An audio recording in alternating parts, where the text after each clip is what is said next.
नमस्कार दोस्तों, आप सभी का स्वागत है अपने YouTube चैनल में।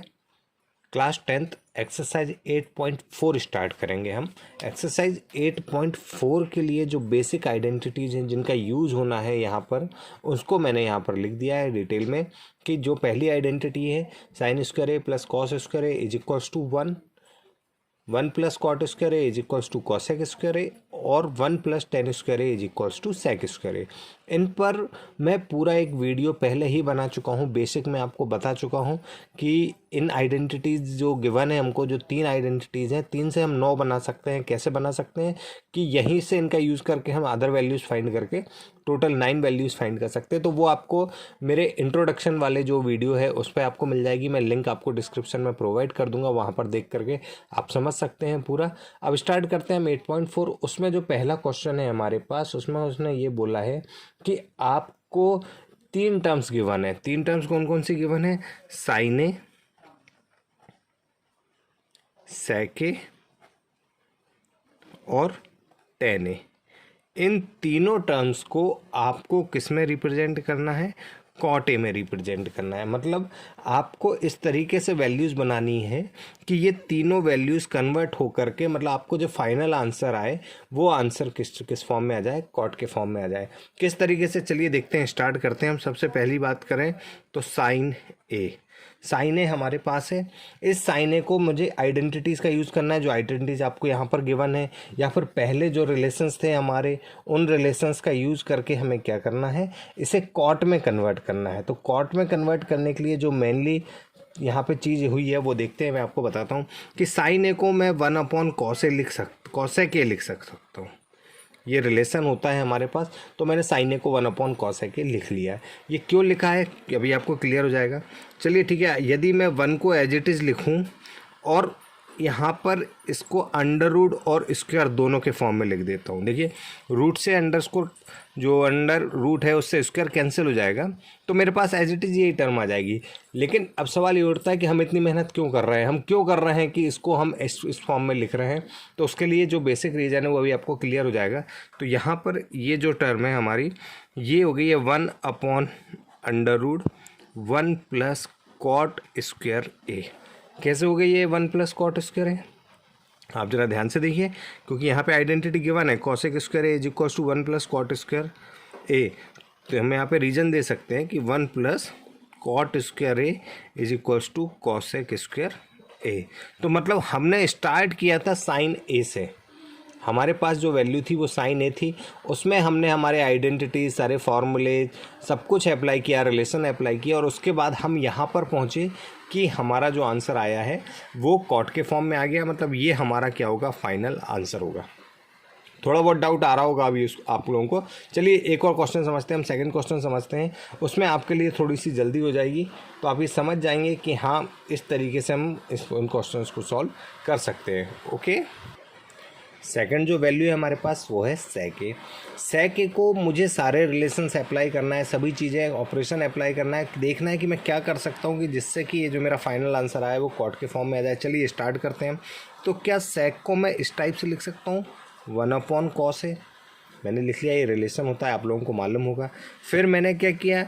1/√cos स्क्वायर ए। इस टर्म में रूट भी लगा दिया और स्क्वायर भी लगा दिया। क्यों लगाया ये अभी आपको क्लियर हो जाएगा, क्योंकि इस टर्म को मैं इसके बाद लिख सकता हूँ 1 माइनस साइन स्क्वायर ए। ये चीज़ मैंने कहाँ से लिखी है? आप देखिए ज़रा, ऊपर की तरफ आइडेंटिटी गिवन है, ये रही वो आइडेंटिटी। यहाँ से कॉस स्क्वायर ए की वैल्यू फाइंड की मैंने, जो कि होती है √1 माइनस साइन स्क्वायर ए। आप चाहें तो यहाँ पर रीजन दे सकते हैं कि cos square A plus sine square A is equals to 1। ये रीजन मैंने यहाँ पे दे दिया है। अब आगे बढ़ते हैं हम, थोड़ा सा आगे बढ़ें तो देखें 1/√1 माइनस 1/कॉसेक स्क्वायर ए। ये टर्म्स कैसे लिखी मैंने? क्योंकि साइन जो होता है वो 1/कॉसेक होता है, तो इस तरीके से हम ये चीज़ लिख सकते हैं। फिर थोड़ा सा आगे बढ़ें तो 1/√1 minus 1/1 plus cot square a. देखिए cosec square a equal to होता है 1 प्लस कॉट स्क्वायर ए। तो यहाँ पर मैंने ये टर्म लिख दी है 1 प्लस कॉट स्क्वायर ए। अब इसको सॉल्व करते हैं। 1 अपॉन अंडर रूट एलसीएम लेता हूँ मैं, तो 1 plus cot square A minus 1 upon cot square A. ये पूरी वैल्यू अंडर रूट में है। यहाँ पर 1 से 1 क्या हो जाएगा, कैंसिल हो जाएगा। तो हमारे पास जो रिमेनिंग आंसर आएगा वो किस फॉर्म में आया है, वो आया है कि 1 as it is under root cot square A upon 1 plus cot square A. ये हमारे पास आंसर आया है। अब इसके बाद क्या करेंगे, हम थोड़ा सा आगे की तरफ बढ़ते हैं। तो इसको मैं पहले कन्वर्ट कर लेता हूँ। देखिए, इसको टर्म को ऊपर ले जाऊंगा तो ये हो गया 1 plus cot square A upon cot square ए। अब अगर मैं देखूं तो 1 plus cot square A upon में कॉट स्क्वायर, रूट से स्क्वायर कैंसिल हो जाएगा तो ये आ जाएगा कॉट ए। अब इसके आगे सॉल्व नहीं हो रहा है। तो इस तरीके से क्या हुआ कि ये पूरी वैल्यू जो सेक में गिवन थी हमको, हमने उसमें ऑपरेशन से अप्लाई कर करके अपना पूरा फाइनल आंसर हम किस में लेकर के आ गए हैं, कॉट में लेकर के आ गए। हमारे पास एक टर्म और है जो कि है tan a। किस फॉर्म में हमारे पास, tan a, third tan a। हमको क्या करना है, इसे कॉट में कन्वर्ट करना है। तो ये डायरेक्ट रिलेशन होता है, आप लोगों ने पहले पढ़ा भी है, 1 अपॉन कॉट ए। तो ये हमारा क्या होगा, आंसर होगा। तो इस तरीके से जो बेसिक था वो ये था। क्वेश्चन नंबर 1 में हमारे पास साइन ए, सेक ए और tan ए, इन तीनों को कन्वर्ट करने के बाद जो आंसर लाना था वो हम लेके आ गए हैं। अब देखते हैं क्वेश्चन नंबर 2। क्वेश्चन नंबर 2 में आपको बताया गया है कि right all the other trigonometric ratios of angle A in terms of sec A. आपको क्या करना है कि सभी ट्रिग्नोमेट्रिक रेशियोज को, इसका मतलब साइन, कॉस, टैन, कॉट और कॉसेक, इसको सेक के फॉर्म में कन्वर्ट करना है। कैसे करते हैं, चलिए स्टार्ट करते हैं। हम सबसे पहले हम बात करते हैं तो हम साइन ए को कन्वर्ट कर रहे हैं। ठीक है, ध्यान से देखिएगा क्या कर रहा हूँ मैं, अंडर स्कोर लगा करके स्क्वायरिंग कर रहा हूँ। स्क्वायरिंग क्यों कर रहा हूँ, क्योंकि यहाँ से मुझे मेरी जो वैल्यूज़ फाइंड करनी है वो पता चल जाएंगी। देखिए, यहाँ से आइडेंटिटी की हेल्प से मैंने इसको साइन स्क्वायर ए को 1 माइनस कॉस स्क्वायर ए लिख दिया है। अब फिर से आगे बढ़ते हैं तो 1 minus 1 upon sec square A, ये वैल्यू को मैं यहाँ लिख सकता हूँ। फिर देखिए under score sec square A minus 1 upon sec square A.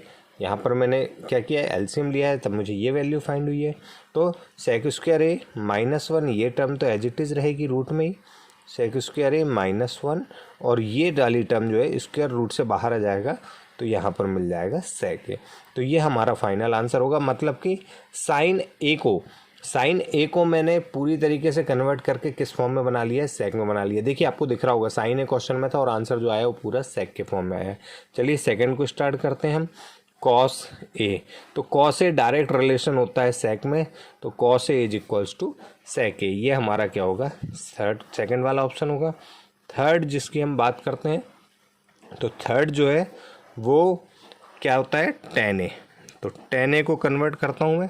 तो स्टार्ट करते हैं हम tan ए को कन्वर्ट करने के लिए सबसे पहले मैं रूट और स्क्वायर दोनों एक साथ अप्लाई करूँगा। क्यों करूँगा, क्योंकि मेरे पास आइडेंटिटी होती है। यहाँ पर देखिए बेटा, ये थर्ड नंबर पे आइडेंटिटी लिखी हुई है, tan square A is equals to plus tan square A plus 1 is equals to sec square A. तो क्या मैं यहाँ से tan स्क्वायर ए की जो वैल्यू है वहाँ पर ऐसा लिख सकता हूँ, ध्यान से देखिए, सेक स्क्वायर ए माइनस 1। तो इस तरीके से करके हमारी जो tan स्क्वायर ए है वो भी कन्वर्ट हो गया है किस फॉर्म में, सेक के फॉर्म में। तो यहाँ पर हमारी ये चीज़ भी कंप्लीट हुई है। तो ये भी हमारा एक क्या हो गया, आंसर हो गया है। उसके आगे बढ़ते हैं हम। tan ए के बाद नेक्स्ट स्टेप है हमारी cot ए। cot ए को मुझे कन्वर्ट करना है। चलिए स्टार्ट करते हैं, वहीं से स्टार्ट कर रहा हूँ मैं। कॉट स्क्वायर ए, मतलब अंडर रूट लगाया और मैंने स्क्वायरिंग भी कर दी है। फिर कॉट जो होता है वो क्या होता है, 1 अपॉन 10 होता है।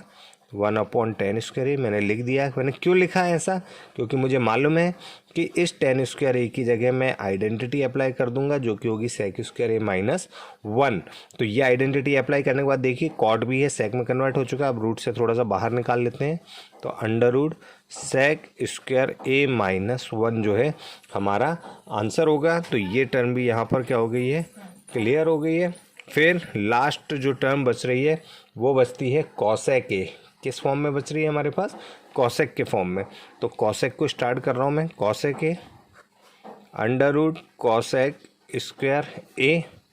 cosec का रिलेशन होता है cot के साथ, पहले 1 + cot²A। यहाँ पर और आगे बढ़ते हैं हम, तो 1 + 1/10²A। कॉट का रिलेशन होता है 1/10²A। फिर यहाँ पर अंडर रूट 1 + 1 अभी हमने पिछले क्वेश्चन में किया था 10²A को मैंने sec² A माइनस 1 लिखा था, तो यहाँ पर भी मैं इस 10² A की जगह sec² A माइनस 1 लिख सकता हूँ। फिर एलसीएम लेना है मुझे, तो एलसीएम आएगा sec² A माइनस 1। यहाँ पर इस टर्म का पूरा मल्टीप्लाई होगा, तो ये वैल्यू आएगी sec² A माइनस 1 और +1। माइनस से प्लस क्या होगा, कैंसिल हो जाएगा। तो रिमेनिंग टर्म जो हमारे पास बचेगी वो होगी sec² A upon sec² A minus 1। ये sec² रूट से बाहर आ जाएगा, तो ये होगा sec A upon under root sec² A minus 1। तो इस तरीके से हमारे पांचों ट्रिग्नोमेट्रिक रेशियो, देखिए क्वेश्चन यहाँ से स्टार्ट हुआ था जिसमें लिखा था all ratio in terms of sec A। हमको ये क्वेश्चंस गिवन था, हमने देखिए साइन को सेक में कन्वर्ट कर लिया, फिर कॉस को कर लिया, फिर टेन को कर लिया, फिर कॉट को और अब कॉसेक को। तो इस तरीके से हमारे क्वेश्चन नंबर 1 और 2 एक्सरसाइज के कंप्लीट होते हैं। आगे क्वेश्चन हम नेक्स्ट वीडियो में देखेंगे, नहीं तो वीडियो बहुत बड़ा हो जाएगा। वीडियो पसंद आया हो तो लाइक करिए, चैनल को सब्सक्राइब करिए और इन क्वेश्चंस की प्रैक्टिस आप बार बार करिए जिससे कि ये क्वेश्चन आपसे बनते रहें। Thank you.